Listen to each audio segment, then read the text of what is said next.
And now it gives me great pleasure to welcome Steve Galloway and David Gifford. Thank you.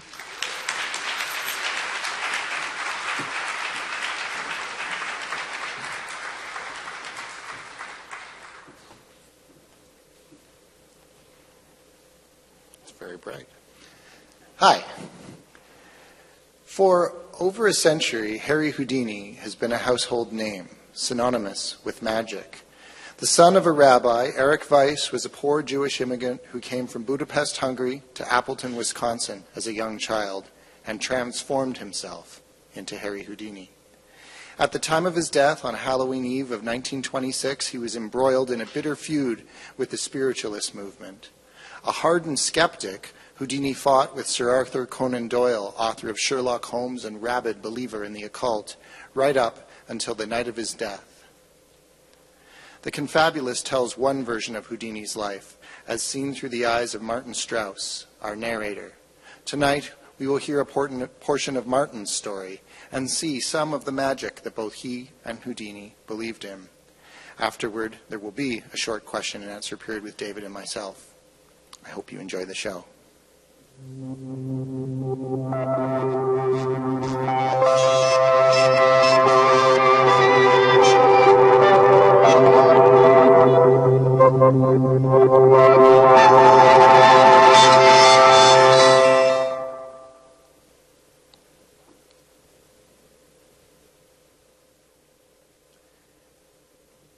There's a condition called tinnitus, where you hear a ringing that isn't there. It's not a disease itself, merely a symptom of other maladies, but the constant hum of non-existent sound has been known to drive the afflicted to madness and suicide. I don't suffer from this exactly, but I have a strange feeling now and then that something wrong is going on in the background. Today's meeting with Dr. Korsakov is a good example. He's a strange little Russian who looks as though he's never let a ray of sunlight touch his skin. And when he speaks of the human body, I begin to drift. I don't see how he expects a man of my age to understand him. Thiamine, neurons, gliosis, all of it coded in his throaty accent, well, it goes right by me. I wonder if this is the point of such talk, a reminder that he has completed medical school and I have not. It seems to me that point was seated upon my arrival in his office months ago. Did I tell him that as a young man I entertained notions of becoming a doctor? I can't remember. I was not at all paying attention. But then, out of nowhere, he said something that was impossible to miss. You will, in essence, Mr. Strauss, lose your mind. I'd been staring at a potted philodendron placed in an awkward corner of his office. The room was even drabber than the hospital as a whole, but the philodendron was exquisite. As he droned, I resolved to devise a plan to steal it. The good news is that it will be gradual and you likely won't even notice. He stared at me. He was probably worried I was going to start crying.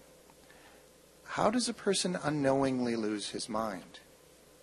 Yours is a rare condition, he said, seeming almost excited, in which the damage that is being done to your brain does not destroy cognitive function, but instead affects your brain's ability to store and process memories. In response to this, your brain will invent new memories. All I could do was sit there.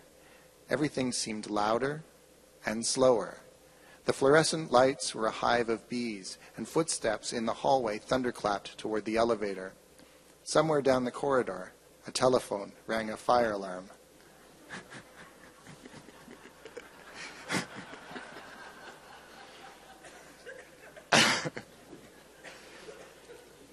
Eventually, I was able to ask how long I had. He shrugged. Months, years even. Well, you may have some associated cognitive problems. Your condition is not life-threatening.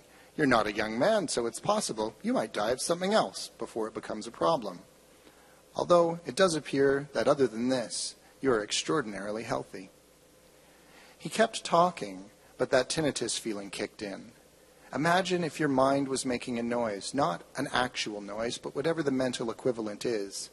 Then add a little fogginess, and you have a pretty good idea of where I was. I realized the doctor had stood and moved from behind his desk. It seemed our appointment was over, so I stood too, but I felt that I couldn't leave the conversation where things were. I really like your philodendron. I stopped myself from mentioning that he should be careful because variegated philodendrons can be highly toxic to dogs and cats. I don't know how I know this, or if it's even true. And anyway, you don't see many dogs and cats in a doctor's office, so it didn't seem like useful information. He smiled. It didn't suit his thin lips. Thank you. I find it very calming. We both observed the plant for a moment. One of its fronds fluttered in the breeze from the air conditioning vent. So do I. Would you like me to take your photograph with it? I would have, but his eagerness unnerved me, and I refused. He hid his disappointment well. And now, I'm sitting outside on a bench by the main doors of the hospital. I could go straight home. There's no one waiting for me, no one whose feelings I need to concern myself with. I can stew away as much as I like in my one-room apartment, and I probably will later on. Right now, I can't find the energy, and anyway, I have a feeling I'm supposed to be somewhere this afternoon. If I can't remember where, then I'll have to go home and see if it's written down in the notebook resting on my bedside table. But at the moment, it doesn't seem particularly important. Watching the various people go in and out of the swishing automatic doors is soothing. They all have problems too, or else they wouldn't be here. Different problems than I, some more serious, some less serious, but problems all the same. One man in particular catches my attention.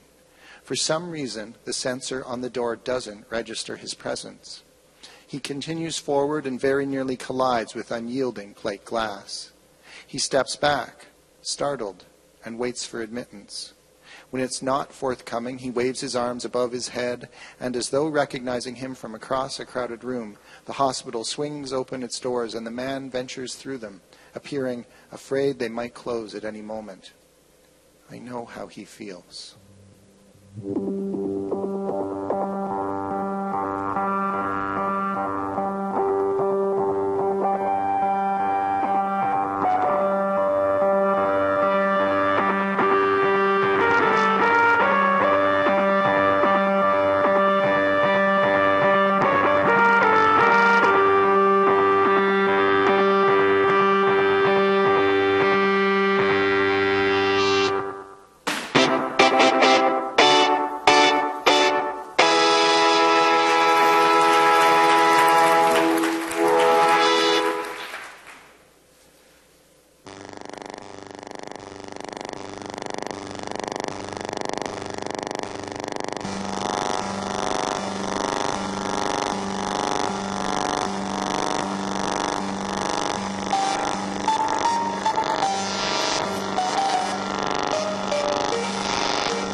Ladies and gentlemen, the oldest trick in the book.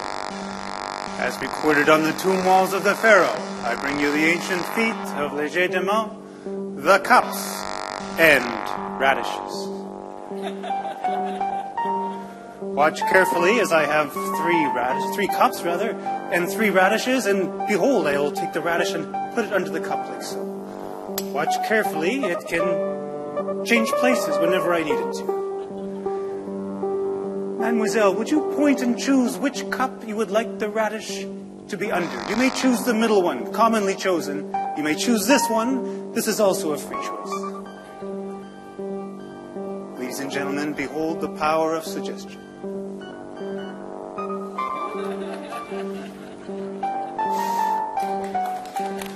Thank you.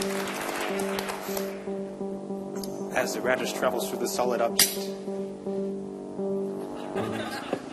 sometimes people think that there are holes in the cups. I like to let them think that.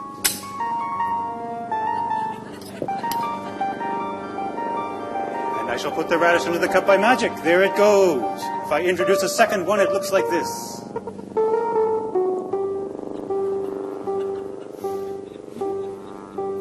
This is called magic. This is called sleight of hand. Don't watch too closely. And back to magic again. Very good.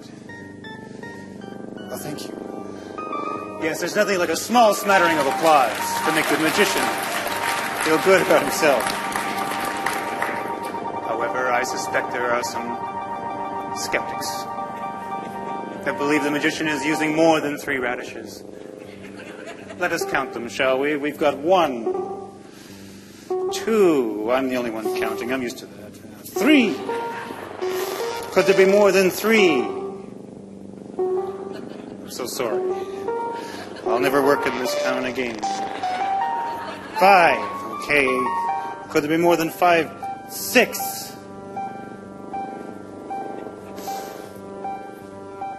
7, 8.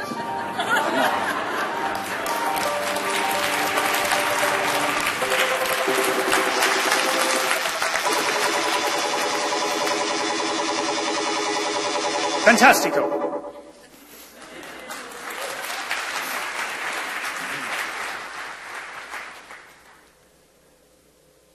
A magician is an actor playing a magician. Jean-Robert Houdini's namesake, wrote this: "I've read hundreds of books about magicians over the years. I feel like I know them better than some of the actual people I interact with. But this quote is my favorite by far. At first glance, I thought he was merely talking about showmanship or stage presence, but it's a bigger idea than that. Unless the magician has actual supernatural powers, unless what he does alters the workings of the known universe, then all we witness is a man pretending to be a magician. This is what has always captivated me about magic, the idea that we can create something that seems both real and impossible, that we could be 2 things at once without fully knowing which is material and which is a reflection."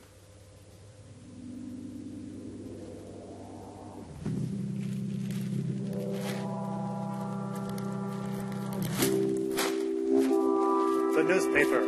Black and white on the outside, and sometimes it's even red on the inside.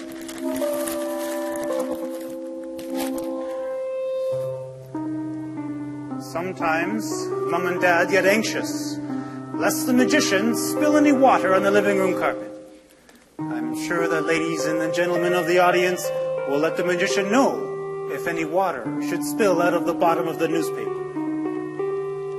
And remember, kids, don't try this until you get home.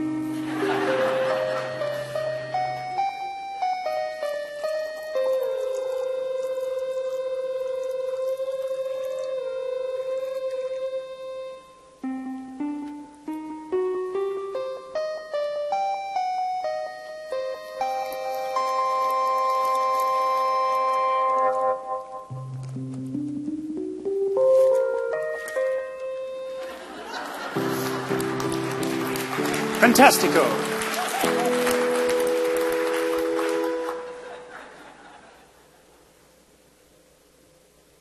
I want to get up from the bench, march back into the hospital, and into Dr. Korsakov's office. I want to demand that he do something. He's a doctor. Doctors are supposed to make you better, not tell you there's nothing they can do and then invite you to have your picture taken with foliage. But as I'm about to stand, I'm once again distracted by the swishing of the automatic doors. The man who was there before, the one the door sensor didn't recognize, has returned. This time, the doors register his existence and swiftly part to allow his exit, and he walks with confidence and vigor into the world. What happened to him inside? He must have a good doctor.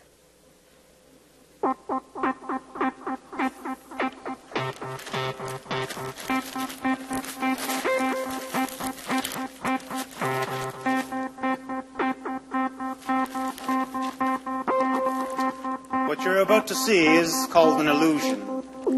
It looks like I'm ripping the newspaper, but really I'm not. This next part I refer to as audible glamour, where it sounds like I'm ripping the newspaper, but really I'm not. It's a magical effect.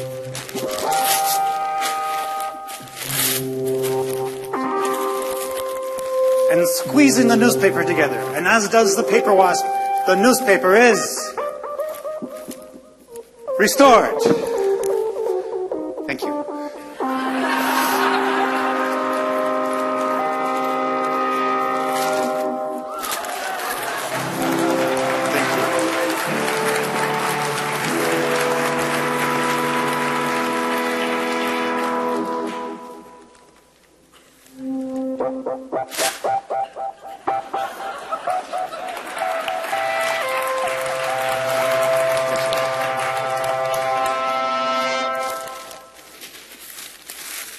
Fantastic.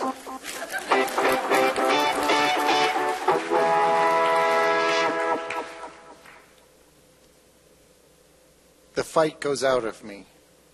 Of course, if there was anything Dr. Korsakov could do, he would offer it. I lean back into the bench and look out at the street. It's a warm day. The sun is strong.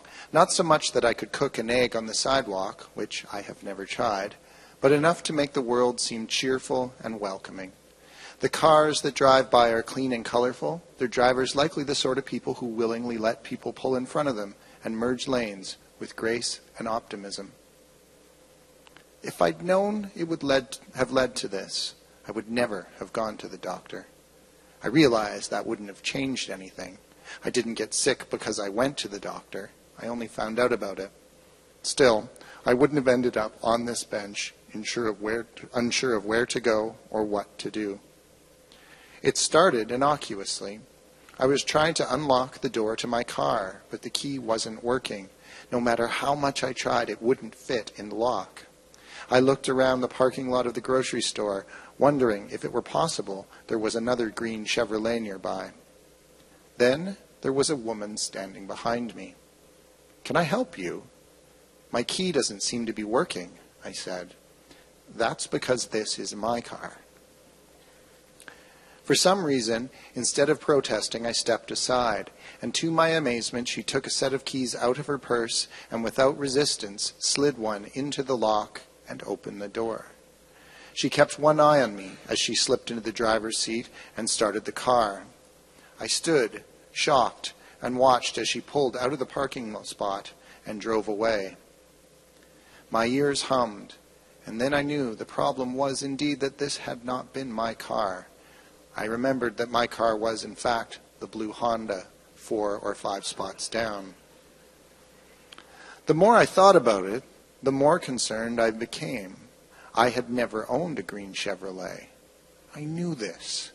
How then was I to square this knowledge with the fact that I had a clear memory of pulling into the lot of the grocery store and parking that green Chevy? How was it I could feel the vinyl of the seats, hear it squeak as I eased out of it, hear the thud of the heavy door slamming shut behind me? There were other similar incidents, small things. I tried to dismiss them, but each time they came with a memory, with a recollection that I knew to be false, but which seemed real. When I told my regular doctor about it, he looked at me as though I was lying. "You mean you're forgetting things that aren't true?" Eventually, after numerous assessments that led nowhere, I was referred to Dr. Korsakov. He ran a battery of tests. His office called me in for the results, and now here I am. Substance and illusion. Knowing which is difficult, maybe impossible. The audience in a magic act knows it's a trick. They don't believe the magician has magical powers, but they want to. They want the illusion to have substance, even if it's a substance that's unknowable to them. The job of the magician is to nurture this desire, twist this desire, tease this desire. It must be made to seem impossible, but also possible. There must be a moment where a logical outcome is made baffling and wondrous. If he fails to create this moment, then he is a failure as a magician.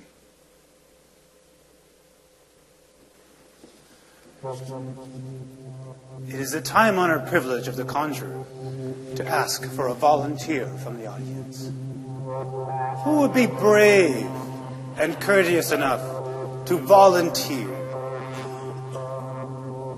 Yes, you with the hand. Very good. Yes, come on up. Watch your step. Very good, you get to stand right over here. And what is your name? Let's have a round of applause for Wilhelmina. Okay, Wilhelmina, before we begin, I just want to talk a little bit about this magical bag. I want everyone to realize that it is made of a good and solid material. Indeed, the inside is equally as empty as the outside. Wilhelmina, if that is your real name, I want you to reach into the bottom of the bag and see if there's anything down inside. Way down in the bottom, reach down into the very bottom, down into the bottom. Is there anything there? But what's this? Your hand. Fantastico. Okay. Let's try it again. Reach into the bottom of the bag and see if there's anything down there inside.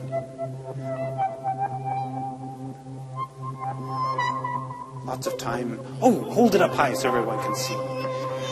Excellent. And reach into the bottom of the bag and see if there's anything inside. Way down on the bottom. Is there anything there? What do you have? Bring it out. Marvelous. Hold it up high so everyone can see. And reach into the bottom of the bag and see if there's anything down there inside. Way down in the bottom.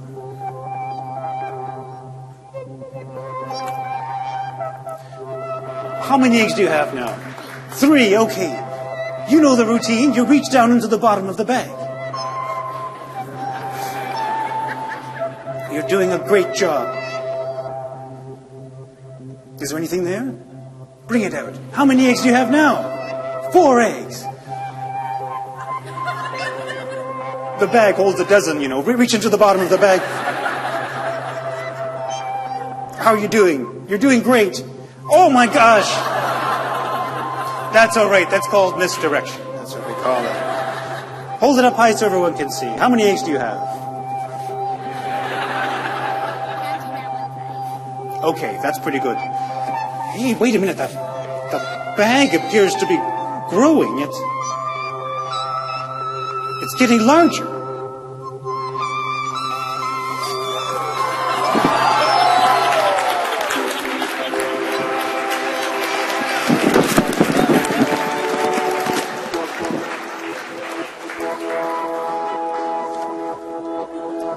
Ladies and gentlemen, Princess Muffin.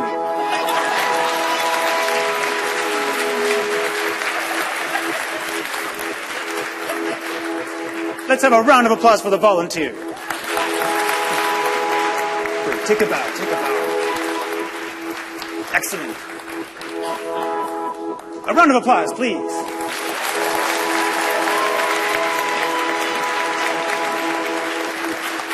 Fantastico.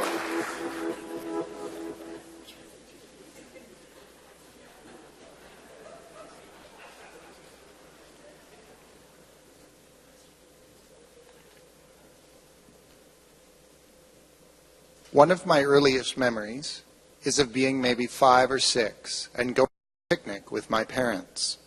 I remember my mother in the kitchen making sandwiches and helping her pack a basket with sweets and bottles of soda. My father carried it as we hiked to a meadow a few miles from our house. A bee chased me for a while, buzzing in my ears as it careened by, and I hid behind my mother in an attempt to confuse it.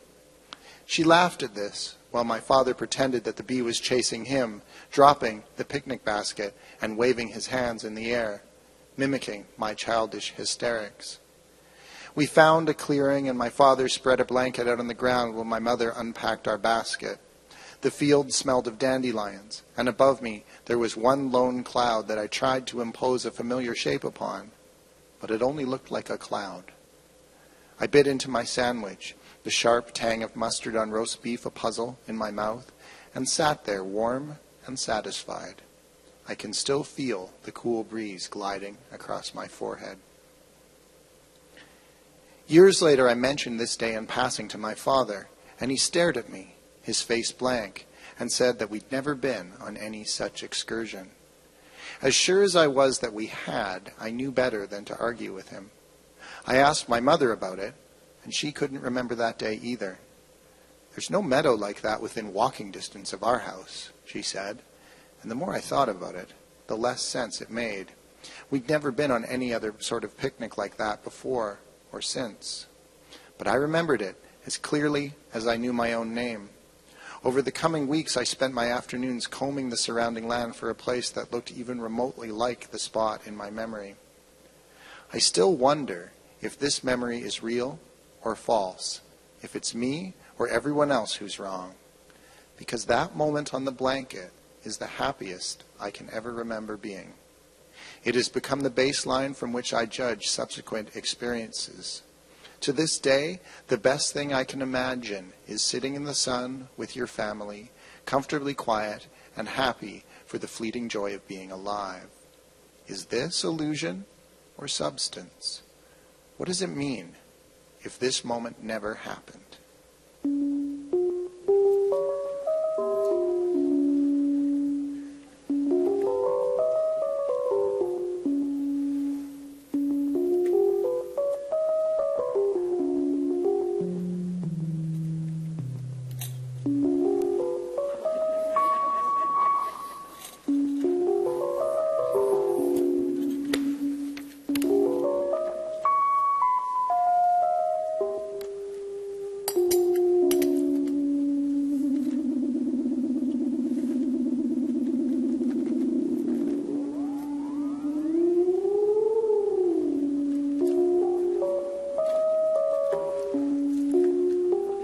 Fantastico!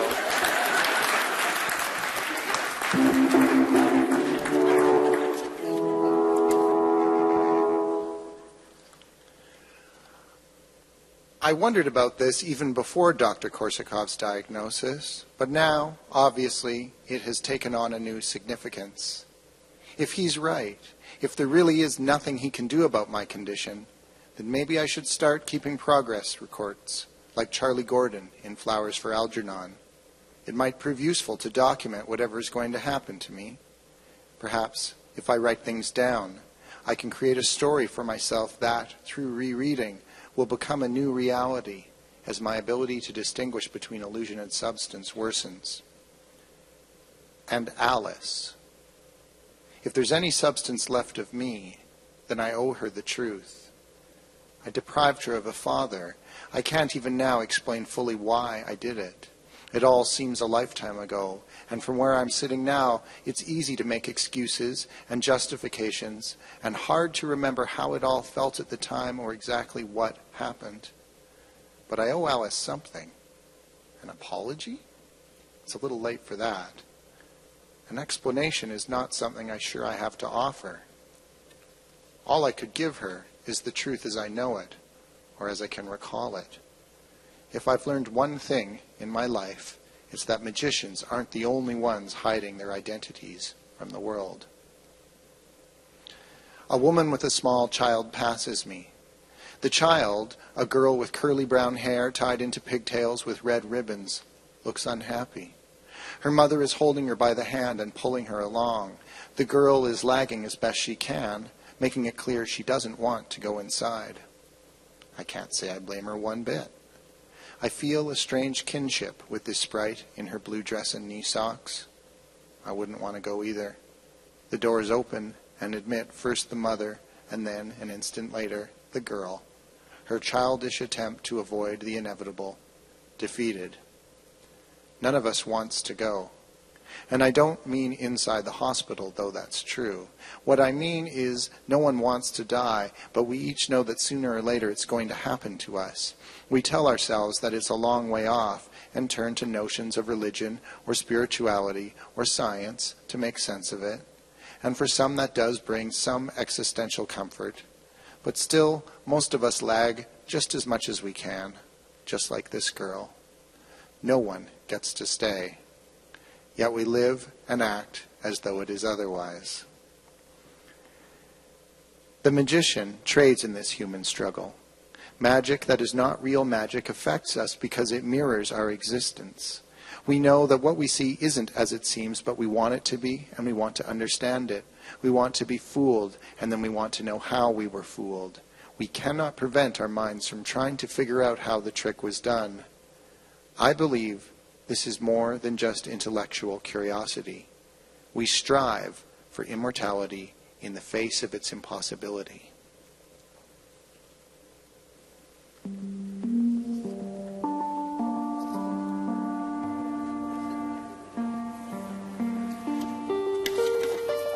I'll just get you to hold the chicken just for a moment. There you go. Have it not by the neck. There you go. Yeah. You've done this before. Oh, yeah. There you go. Okay. I know we're all concerned about the welfare of the rabbit. Therefore, I shall place him into the washing machine where he's safe.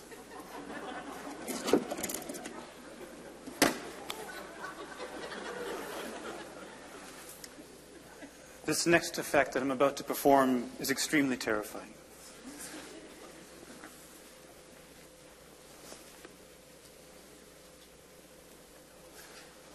In fact, if there are those of you who might be too afraid to see this next effect,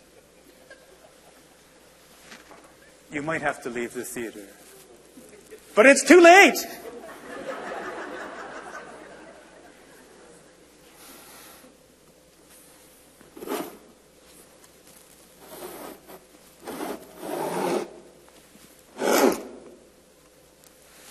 Much talked about, but rarely seen, the sawing in half illusion.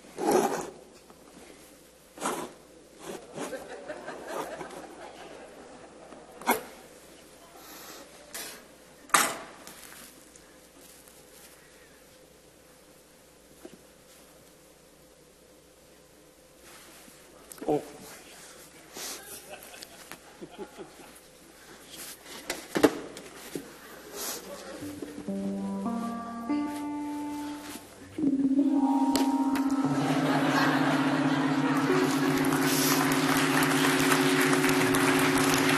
Thank you. Thank you. Was it scary? But it's out of season!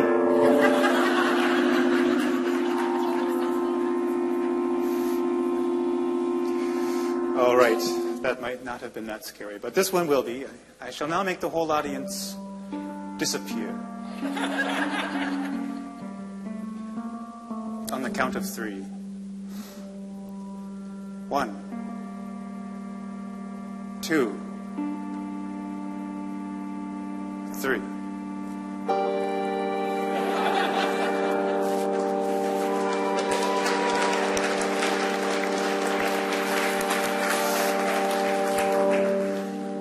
Thank you. Oh, and just one more. I forgot to ask for a volunteer, the time-honored privilege of the conjurer. Is there someone on the floor that would like to volunteer? Maybe one of the young ladies. Yes, you with the hand. Very good. Yes, bring your hand with you. Yes, watch your step. Okay, watch your legs and watch mine. There we go. I hear someone. Is someone there? Oh, that's it. Okay, yes. Princess Muffin, please, the foul language. He who would pun would pick a pocket. Oh, and your name, young lady. Let's have a round of applause for Lucretia.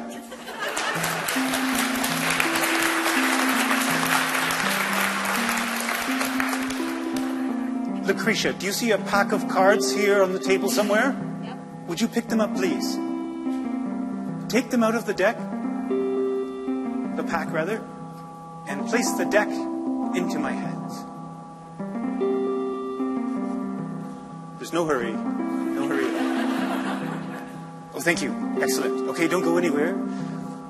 Lucretia, I just want the audience to realize that this is an ordinary deck of cards. Indeed, all of the cards are different. Maybe we should shuffle.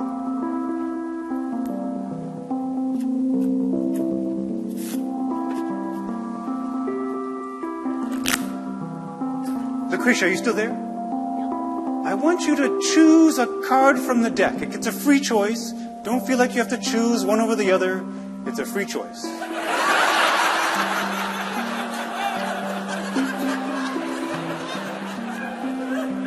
Have you chosen the card? Okay, hold it up high so the whole audience can see what the card is.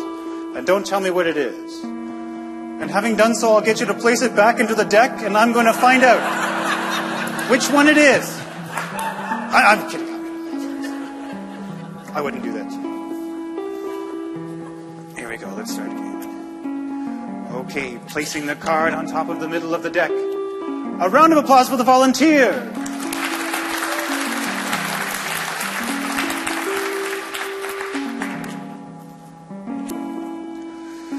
Ladies and gentlemen, behold the triple butterfly cut. Rarely seen in this country, and good thing I've practiced. I'm impressed myself. Okay. I shall now find the card by mysterious means.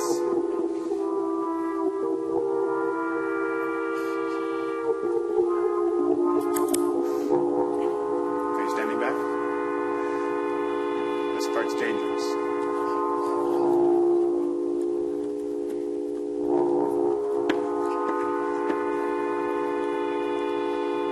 It's here somewhere. Was that it? That's not it.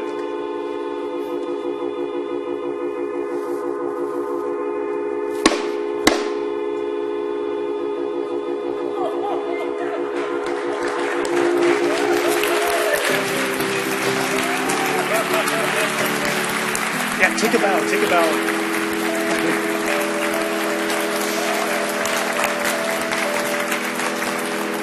Fantastico!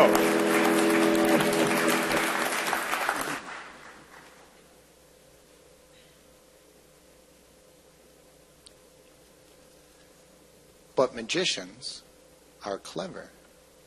They understand that a magic trick is all about turning illusion into substance in such a way that we never fully comprehend what happened or what we think happened. They know that a trick loses its power once we understand how it was done, and that it also loses its power once we no longer wish to understand how it was done. There are 4 elements to this grand tug-of-war between substance and illusion. There is effect, there is method, there is misdirection, and finally, when it's all over, there is reconstruction. Magic is a dance between these 4 elements. The actor playing a magician seeks to choreograph a way through the trick with these component parts. If he does so, he will have achieved magic. If not, he is a failure. Effect is the reason the trick exists. Without it, there's no point.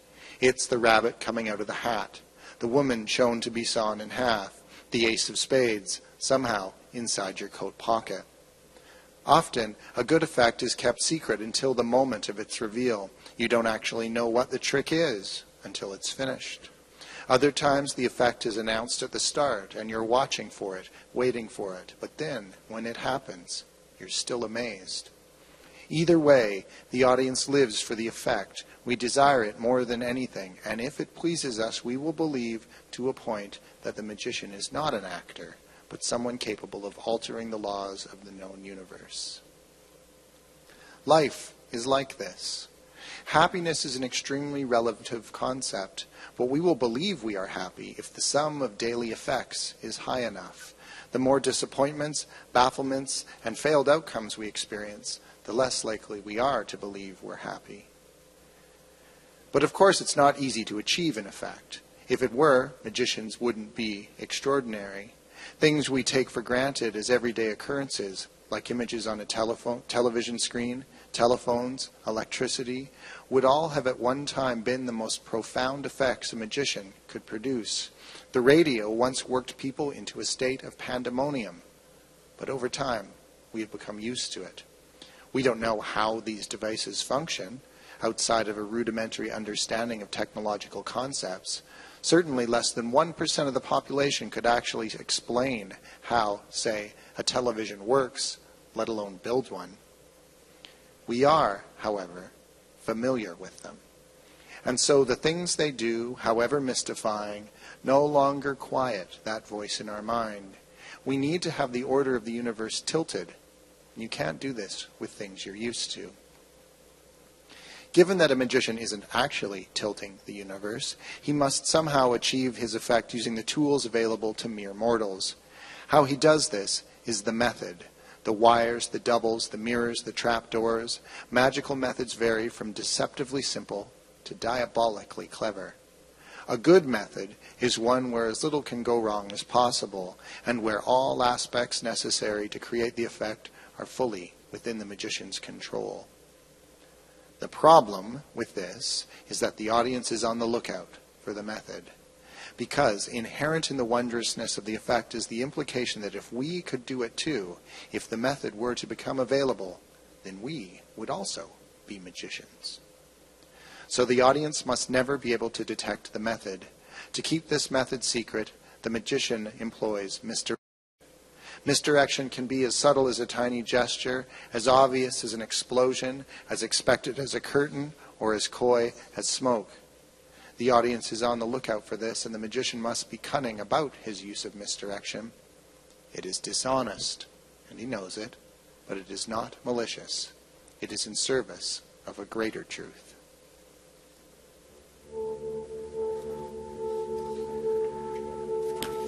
Ladies and gentlemen, you're a wonderful audience.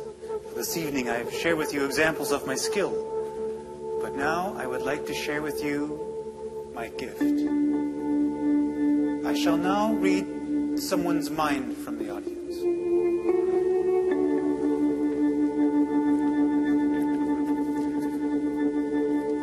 May I read your mind? Okay, I'll do my best. Now before I read your mind, what's your name? Pardon me? Bartolomeo!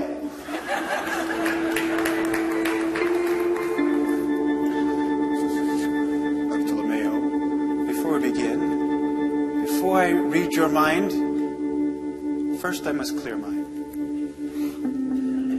That doesn't take long. Bartolomeo, I want you to think of a vegetable. Do you have one? Okay, don't change your mind. Nothing too exotic. A tomato's not a vegetable, right? I'm going to draw the vegetable that you are thinking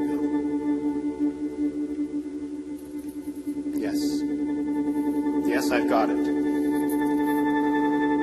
Yes, I have it. I've done it.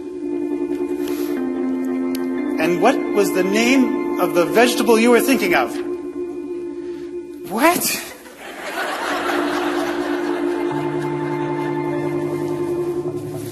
You were thinking carrots? You sure? Not eggplant? Positive. Okay, work with these people.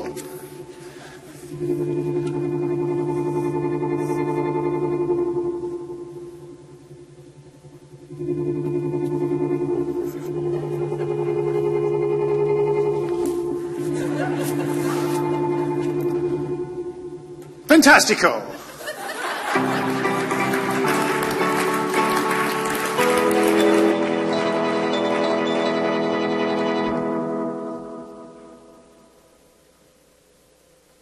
The final element is the most complex. After the effect has been revealed, after the method has been executed and the misdirection has prevented its detection, the audience will attempt to reconstruct the trick. They will think back to what they saw and try to figure out how it was done. If they succeed even after the fact, then the effect is ruined and the whole act was for naught. The misdirection and the method must not be detectable even in hindsight. For this reason, the magician will insert elements into the trick that are there for the sole purpose of confounding the reconstruction of the trick. The magician knows that what happened and what we will remember having happened can be two entirely different things. If he shows us A and C, we will believe we saw B. If he does his job, we will swear we saw the impossible with our own eyes. When we close our eyes, we will see things as we believe they happened, not as they actually did. This is essential for the effect. It is what carries it forward, what propels us to seek the next effect, to keep our mortality in abeyance. If Alice were here, and I were to tell her this, she would shake her head and smile. Martin, she might say, a magic trick is just a magic trick. Life is more complicated. She'd be wrong, though. Effect, method, misdirection, reconstruction. For me, they explain everything.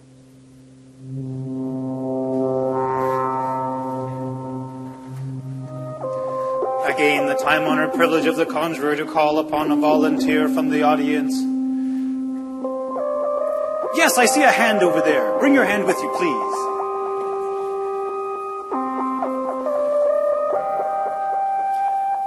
And please, watch your step up the dangerous stairs. You get to stand next to Princess Muffin. Don't forget to face the audience and smile. And what is your name? Ella. A round of applause for Wilhelmina!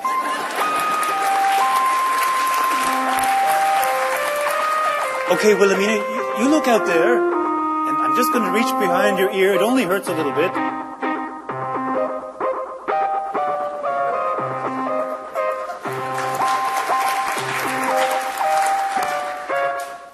The egg.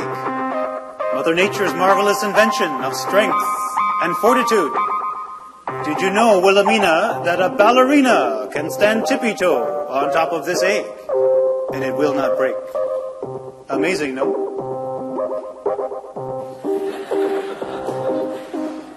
Wilhelmina will now demonstrate the strength and fortitude of this egg by squeezing it as hard as she can, as if the egg were in a vice, because the egg is indestructible.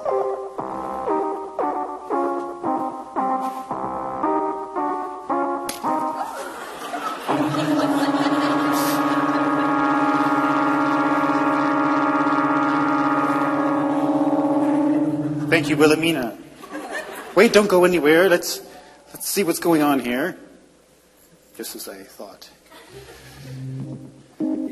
Everyone thinks it's funny when the magician fails. But we need a magical word. Does anyone know a magical word? That's a good one. But another one? Abracadabra? That's what I was thinking, because, you know, there's no school like the old school.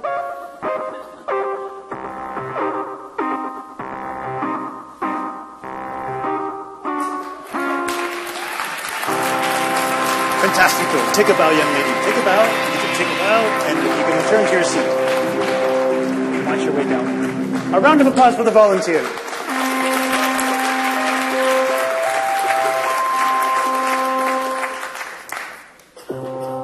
It is also the time-honored privilege of the conjurer to request a note of currency from the audience, whether it be 5,000 lira, 50 yen, a million zwoidi, 20 drachma, even a $5 bill would be sufficient. I'm asking for $5.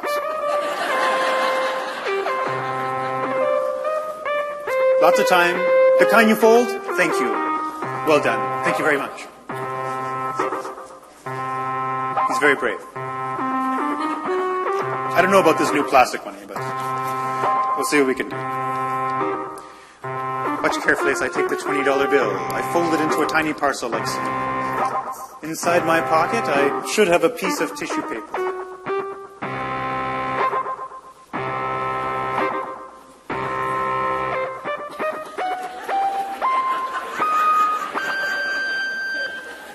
Stage presence. Watch carefully as I take the $20 bill. I wrap it up securely inside the tissue paper. Now, sir, thank you for loaning me this $20 bill. Do not be alarmed. I'm not going to burn the $20 bill. We're just going to gently warm it to see if it's inside.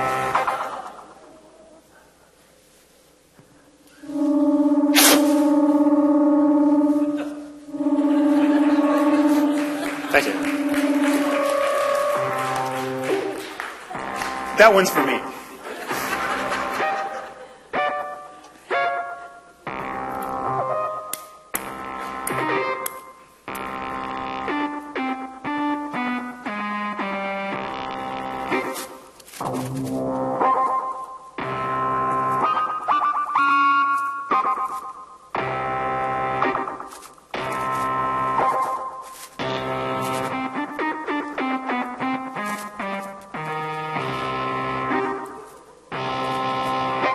was wondering myself.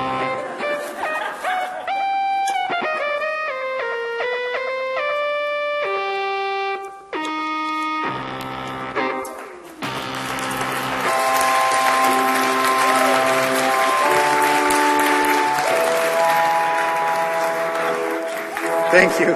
And there's money and eggs after all. Freshly laundered for you, sir. Fantastico.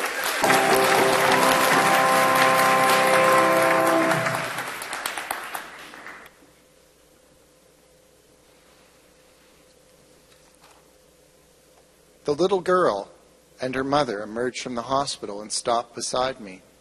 The girl releases her mother's hand while her mother searches through her purse. I smile at the child. She doesn't smile back. She stares at me, her face impenetrable, as though she's not sure what she's looking at. I've never been very good with children. There's something about them I can't connect with. I wish this were not the case because I like children, or at least I think I could have if I'd spent more time around them and gotten over whatever this barrier is between us. I smile at the girl again and remove a coin from my pocket. I hold it out for her to see, let her eyes take in its shiny glint. I transfer the coin from my right hand to my left, toss it in the air, and we both watch it rise, stall, and tumble down to my waiting right hand. I nod and show her the coin. Then I pass it to the other hand and toss it in the air again, higher this time. The bright sunlight makes it sparkle as it once again tries to escape gravity, fails, and returns to my waiting right hand. I open my hand and we look at the coin even more closely. She's captivated, I can tell. I move the coin to my left hand and toss the coin in the air a third time, but this time I don't catch it. The girl watches as it disappears into thin air. My hand, waiting to catch the coin, sits empty. She looks at me, surprised, and I raise a finger to my lips and curl my lips into a shush. Her mother finds whatever it was she was looking for in her purse and takes hold of the child's hand, pushing her away, unaware that anything has happened. As they depart, the girl looks back at me and smiles. She has seen something unexpected and impossible. And that's magic. She saw the coin vanish. Or at least she thinks she did. It was in my hand all along. Before each toss, I visibly transferred the coin from my right hand to my left before throwing it, a casual and seemingly insignificant gesture that was, of course, not insignificant at all, because the final time, the transfer never took place. My hand was empty when it mimicked its throw, and while she watched it, my other hand dropped the coin into my lap and out of sight.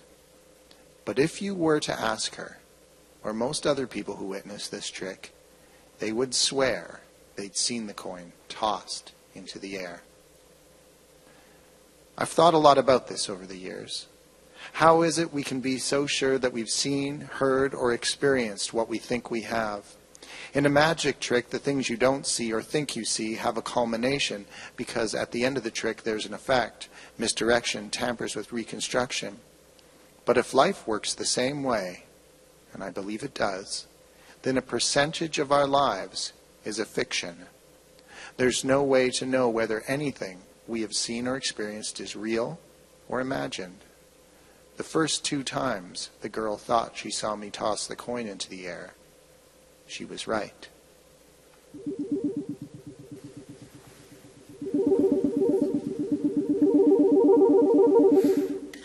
Again, it's the time-honored privilege of the conjurer to request an audience member to come up and volunteer. I'm asking for a volunteer. Is there someone with a hand? Do you want to come up again? Come on up. Yes. Thank you for helping a magician in need. A round of applause for the volunteer.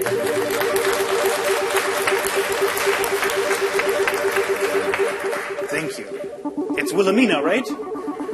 Nice to see you again. Thank you for coming. I just want you to look out into the audience there and don't forget to smile. Princess Muffin likes you. I'm just going to reach behind your ear. Don't forget to look out there. It only hurts a little bit. The coin.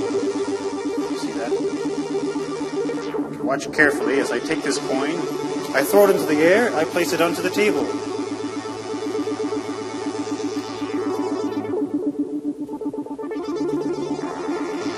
Not surprised. Okay.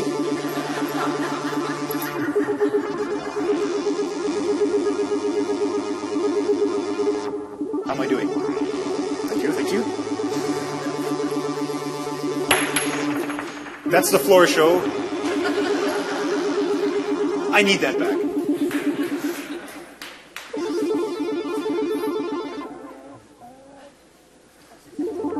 Fantastico! A round of applause for the volunteer. Thank you very much.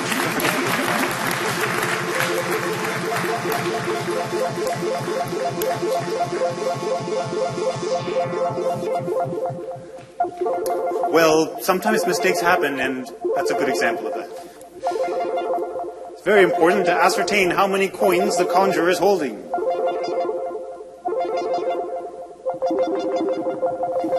No guesses? Well, 4 is the correct answer. Watch carefully as I take the 4 coins. I place them into my hand like so. Now, do you know why magicians have sleeves? Yes, it's because we have arms. I will share with you the principle of sleeving. This is how the magic works. Watch carefully as a coin travels up the sleeve. There it goes, down the other side, and into the cup.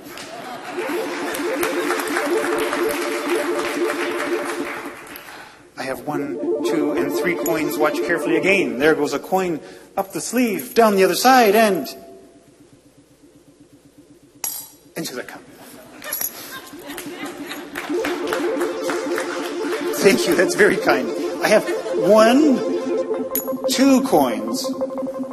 There it goes. Up the sleeve, down the other side, and into the cup. The last one, everyone thinks that all the magic can be done because the coin itself is made completely from rubber. I'm just kidding. Really, this is a flying coin. Would you like to see it fly?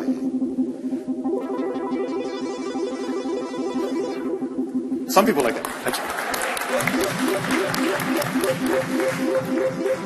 Fantastico.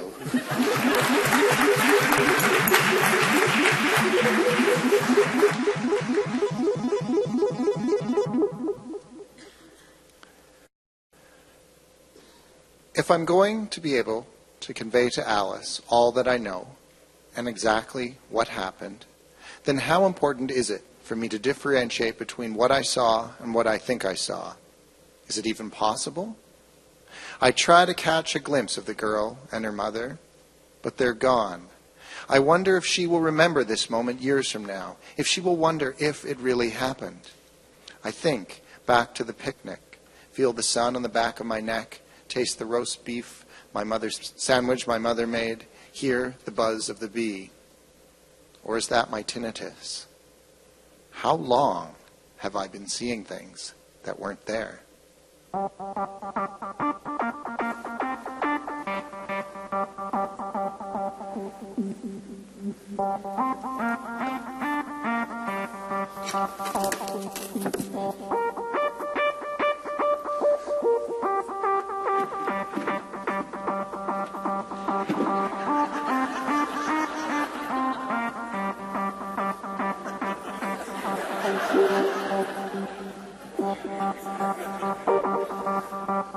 That's also misdirection.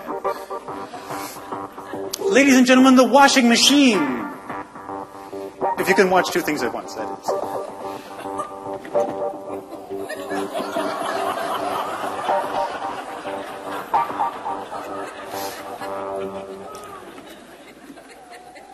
Oh. But he certainly is clean, isn't he?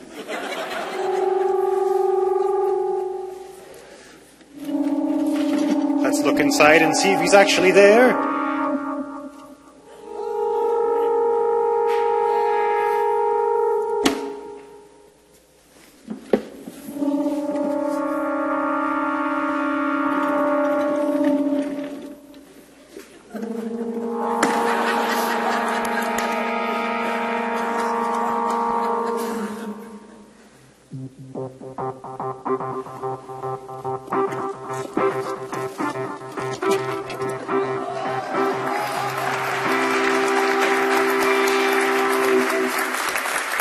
Fantastico.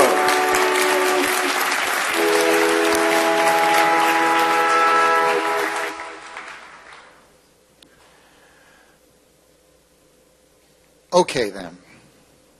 What is to be done? I am, apparently, going to lose my mind.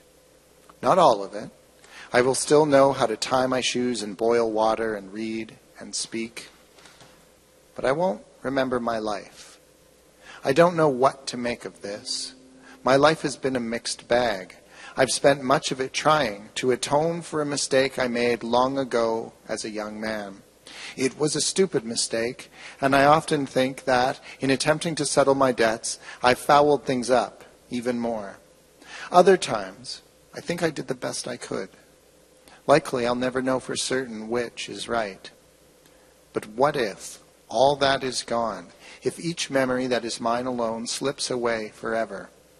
Will my burden be lifted, or will it increase? What is a memory, anyway, other than a ghost of something that's been gone for a long time? There are secrets I've kept. Maybe they should stay secrets. No. I will have to tell Alice what has happened, explain myself, clarify what has been left obscure. She deserves to know the whole story. It has been a mistake to keep it from her for all these years. But I'll have to tell her properly, or it will only make things worse. Alice knows most of the story already, but in any story there are details that can be pushed one way or another, and I have definitely pushed them in my favor. There are other details that can be left out entirely, which I have also done when it suited me. The only way is to start at the beginning and tell it as I believe it to be, not as I want it to be. I no longer have the luxury of time. My mind will soon become another door that is no longer open to me. I deprived her of a father. This she has been long aware of. The whole world knows me as the man who killed Harry Houdini, the most famous person on the planet. I could tell her all about him. His story is complicated, though most of it is widely known. What no one knows, save for myself and one other person who likely died long ago, is that I didn't just kill Harry Houdini. I killed him twice.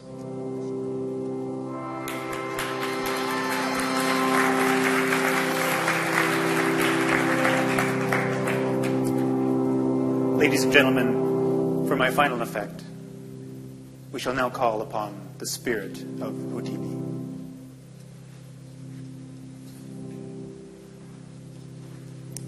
From this spirit cabinet, we shall call upon the magician.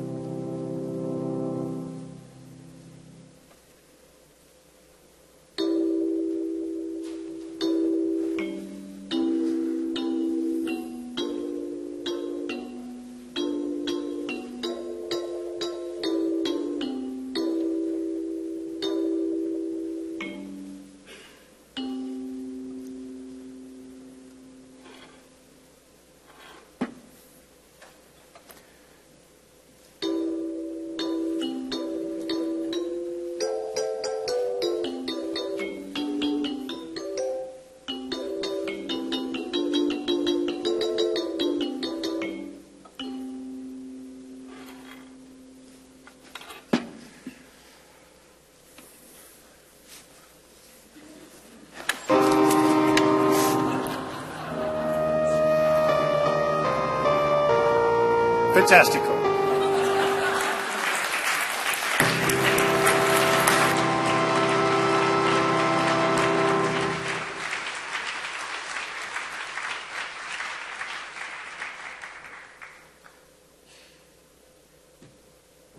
We're going to just do a little stage moving of stuff, and then we'll do the question and answer.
This is Miriam Taves. Hello.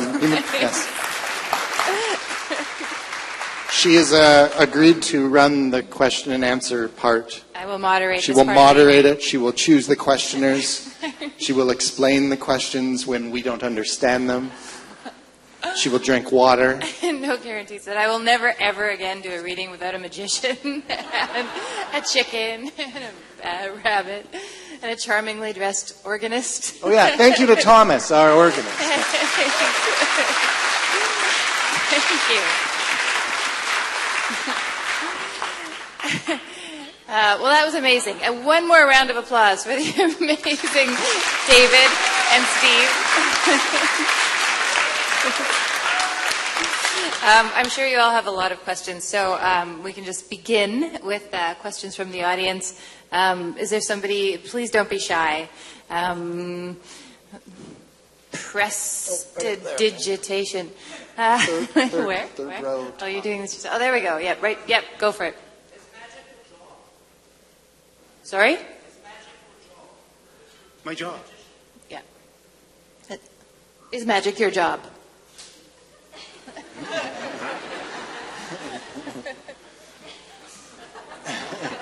That's a good question. You've stumped him. I wear many hats. Magic is one of my arts.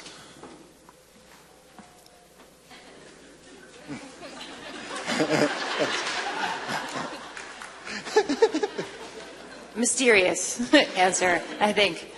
Intriguing. Anybody else? A question? Yes, please.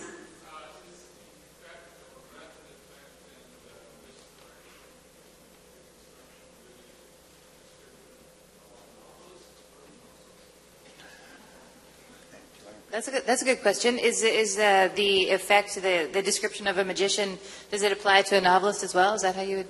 Is that question? Yeah, I think it does. That was honestly the metaphor of ignore what? Oh, the metaphor of magic does really apply to what the fiction writer is doing. This whole idea of suspension of disbelief, which is what those four elements are doing, is central to writing a novel. If we don't have suspension of disbelief, if people read a book and then stop every 3 pages and say, "But that didn't happen," I'm out of a job. So absolutely, I think the tools that a writer's using, particularly reconstruction, because people don't sit down usually and read a book from start to finish, right? The reading of a book will take place over days or weeks, or if you're like me trying to read Ulysses, 39 years.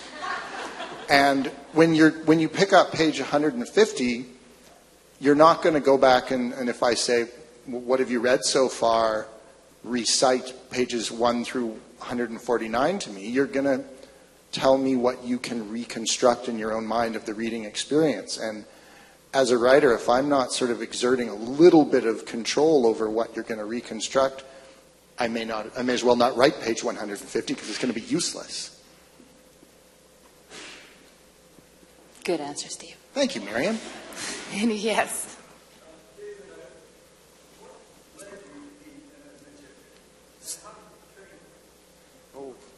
Well,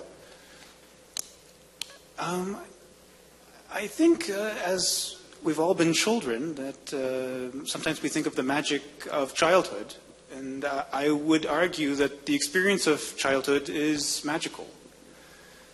So I think even if you see on the playground the games that they play, it's all based on a type of sympathetic magic. So I would say that it's set early on, and I do the same show for preschools as I do for a senior's home and drunk people at a heavy metal concert. It's essentially the same show and same material, and they all respond in the same way. So I would talk about the magic of childhood, I think. Is that sufficient? But I came to it later in life, actually, After art school, I found a book as I hitchhiked across Canada, and I caught the bug, as it were. But when I was a child, I saw Doug Henning on television, and of course, like anyone, I was just captivated and wanted to do that. But I thought it was beyond my abilities. And these kits that they give, these magic kits, are so complicated and so many parts and pieces. It lacks the simplicity that's required for magic. So it wasn't until later on I used it as an extension of my art practice. We were in the green room to do a radio interview this morning. You mentioned that reading the Robertson Davies Deptford trilogy. And David said, well, that's part of what made me want to be a magician. And I read it, and that's part of what made me want to be a writer. It's weird, the same three books. Yeah. That's right, inspired by literature. Okay, yep. Margaret. It's my daughter. Okay, Margaret, go ahead. Yes.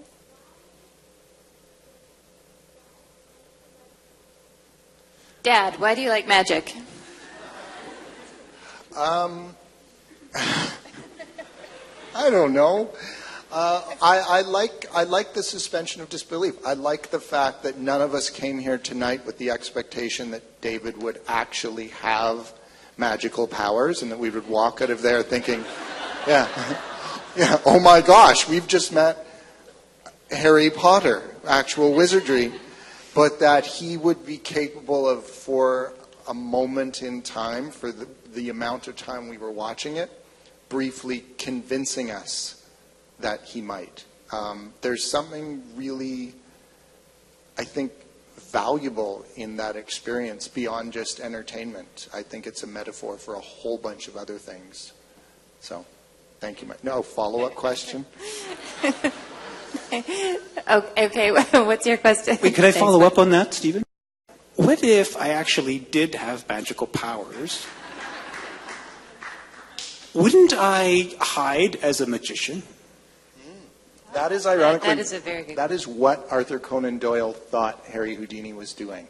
He was convinced that Houdini actually possessed psychic powers and was either lying about it or himself was not in tune enough to realize it, which Houdini obviously vehemently disagreed with. That's not what you're doing, is it? Sorry, Miriam. Yeah. I'm just trying to do my job. I'm supposed to answer. No, we don't have the question yet. Go ahead.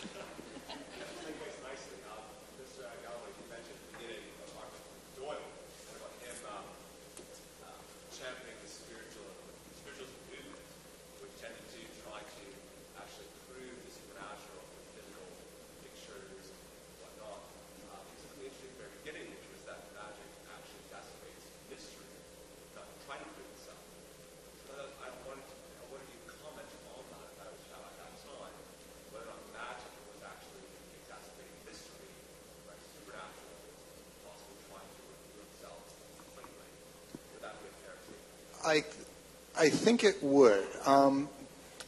The thing that I think a contemporary audience always has to keep in mind when talking about the spiritualist movement, sort of from the mid-19th century right up until maybe the 1930s, was that it was framed as a scientific exercise, right? You know, it wasn't like Psychic Hotline. Now, it was framed as scientific. The whole idea, look, everyone, we have just discovered all these new things that, you know, there weren't a whole lot of discoveries pre-1850, and then suddenly there were tons of them. And is it not entirely logical and possible that instead of a concept of like the Christian concept of heaven, there is in fact a material spiritual world? And if it did exist, maybe some of us could find a way to talk to it, just the way that Marconi found a way to beam radio waves, or whatever the heck radios are, around. And it was sort of in that vein, whereas magicians were all entertainment, hocus pocus, because they're entertainers. So, yeah, I think that's what we're talking about. Yeah. It's interesting because it makes no sense to us now that spiritualism could have been a scientific pursuit, but many of the proponents of, like Sir Oliver Lodge, and many of the early proponents of spiritualism were well-known scientists. Could I ask you a question? Where I grew up, the concept magic was considered to be, wicked, evil, and I wasn't allowed to, perform magic tricks, for instance, and any sort of, and Ouija boards and things like that. And where are you from? It's a long way away from here. It's in another galaxy. It's where magic. No, I'm from a small Mennonite. Community, and so so the religious thing, and so I'm just curious about that connection. Why do you think that is? That it was so feared and considered evil, really? Well, you can take it back to the medieval period, where magic was real. You couldn't really differentiate between what magic was and what it wasn't, and also concurrently with the rise of Christianity, they are using magic. Those saints have magical powers. So it was put upon some interesting people like St. Augustine and Albertus Magnus to kind of weigh it out for the church. What is magic and what is religion? And it was difficult for them to write it out. But then when they finally did, then they were able to scapegoat and persecute. That's very interesting. Thank you. I would concur. Anybody else in the audience with a question? Yep, back there. What's the rabbit's name? Rabito. Thank you for asking. He's a tricolor. It's very unusual. And he's been working with me for about 5 years now. Do he and Princess Muffin get along? Do they? That whole buddies? Easter egg thing is a weird farm joke. I love weird farm jokes. Anybody else in the audience with a question? Yeah, yes. Given that you understand and in some ways exploit human error, thank you for noticing. Are you able to limit your own human error? Wow. Well, yes, I do employ the mistake and folly as a kind of combination, 1-2 punch. You kind of lead them in. And I think, when we try to think about what art is and what art does, it's almost foolish to try to articulate that. And as soon as you do it, it dribbles through your fingertips and you have to move on to the next idea. But the closest I can get to it is a combination between surprise and empathy, working in a 1-2 combination punch. That's how I work it. And I feel sometimes people become disenchanted when the magician feels he's too smart for the audience. So as you see, my initial effects make the audience relax, I hope, and that they're not going to be fooled, and I can work some magic. But I think people just love it. They love failure. What can you say?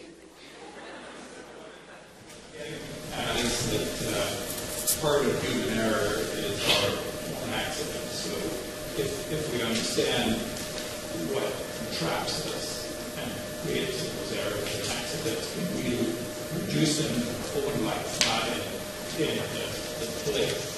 In other words, do you benefit from understanding how humans are tricked so that you can't get tricked? Can you understand another magician? Can he fool you as well? Well, that's an excellent thought. In fact, when how everyone wants to learn how the effect is done, in magic, really to truly understand it, I don't go and research and understand how effect is done until I'm prepared to perform it. because otherwise I will have no idea how it works. If I learn the method, then I've lost the enchantment. But I like how you think. I think when we make errors and mistakes, that's why artists have to take risks, and this is where the light shines in, the cracks. Thanks for that question. Some other questions? Yes? Well, I really want to know if the rabbits ever made a break for it. Well, I do have to pick him up at the pound now and then. There was a poster they put up about him. And my neighbors aren't that fond of the rabbit digging in their garden. But on stage, he's never done anything like that, no, because of the rigorous discipline.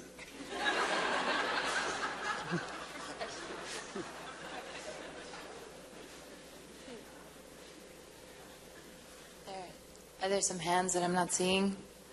Yes? Yeah, you. No, I just had a simple question. I wanted to ask, how long have you had the princess? Princess Muffin? Well, Princess Muffin the 23rd, actually. And, she hasn't been my first showbird, and I'm down to one chicken.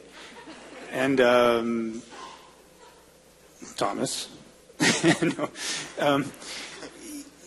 She's the least likely to survive, I tell you, of the whole flock. And she just stuck to her thing, and I don't know, she just lived on. I don't know what she did. Yeah. But we've been working together for a while. She no longer lays eggs, but she's a beloved family member. Pets before props, absolutely. There's a question back there. Yes. Stephen, what made you want to write about Houdini? What made me want to write about Houdini? Well, I wanted to write a book. Well, you heard what I've yammered on about for a while there. I wanted to write a book about the fact that you can never really, in your own life, know in your memories how real or imagined they are. We like to think of the metaphor that we use for the brain is a computer, and that's just wrong. Any psychologists in the room? No one ever says yes to that. It sounded like a challenge. I know, yeah, but if there were... Doctor in the house. Yes, there's, what the brain actually is a storytelling device. And in service of that, if you yourself are reading a book and you're employing suspension of disbelief, like we've talked about, but we have this person who really lived, one of the things I hope a reader is doing while they're reading it is asking themselves, did Houdini really do this, or is he making this up?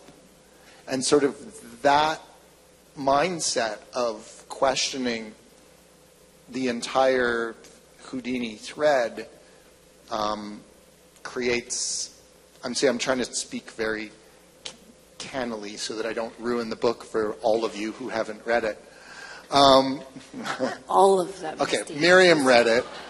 At any rate, I would recommend it. Buy that book and read it. It's brilliant. No, thank you. What was I talking about? Right, so that when you get to the end of the book, you've been in that mindset of wondering, did this happen, didn't this happen the whole time? Should hopefully pay dividends. Also, he's neat. Thanks.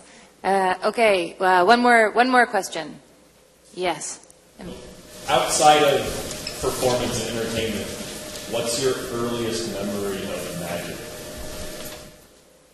This is a question. All three of you. David? Earliest memory of magic was the question. I'm thinking. Memory is a funny thing, I'm from the visual arts, And I'm a sculptor, and I draw and I paint. And, usually I think of my first memory is of drawing, and drawing my family. I think that's about as close as I can get to that of actual magic. I did start out as I hypnotized chickens. I was very good at that at an early age. But I hope this this works. My favorite definition of magic is from the Grimm's brothers. In the old German, I'm paraphrasing, but it has to do with a type of religion that occurs in the household, so very close to home. So, I think the home and my family.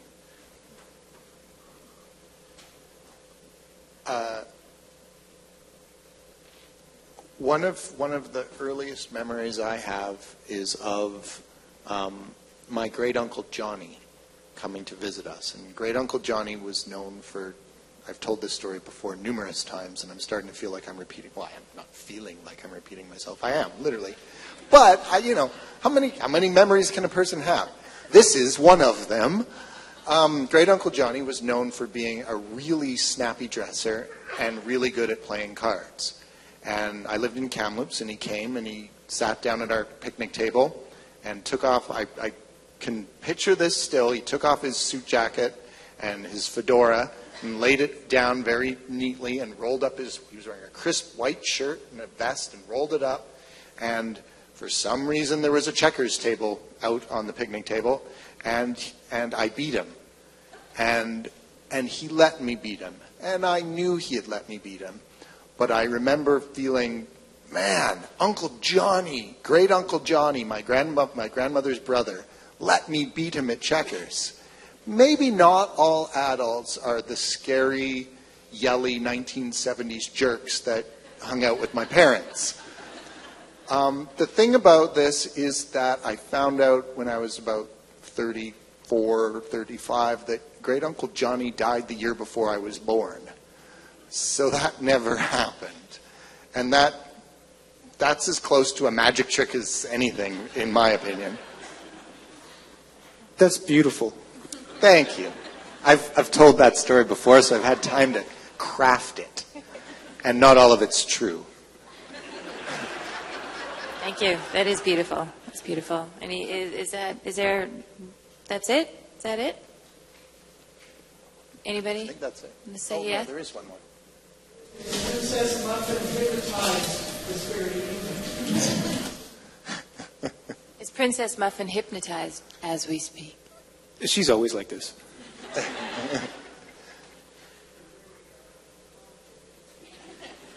She's just a rental.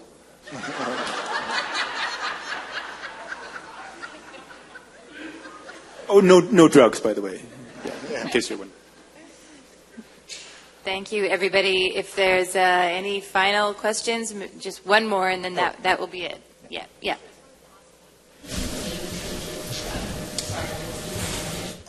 Oh, yeah, it's Robertson Davies, and it's the Deptford trilogy. There's two trilogies. There's the Deptford trilogy and the Salterton trilogy. You do not want the Salterton trilogy.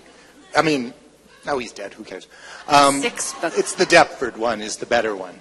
Yeah, no problem. I'll be signing books out there if anyone wants that done for whatever reason. I will be too. As will Miriam. I was asked yes, to. Yeah. So. And sometimes after the magic show, the young boys and girls like to come and pet the chicken and the rabbit. And right. whatever age you may be, if you're interested in petting the chicken. Thanks a lot, Thank you, everybody. everyone.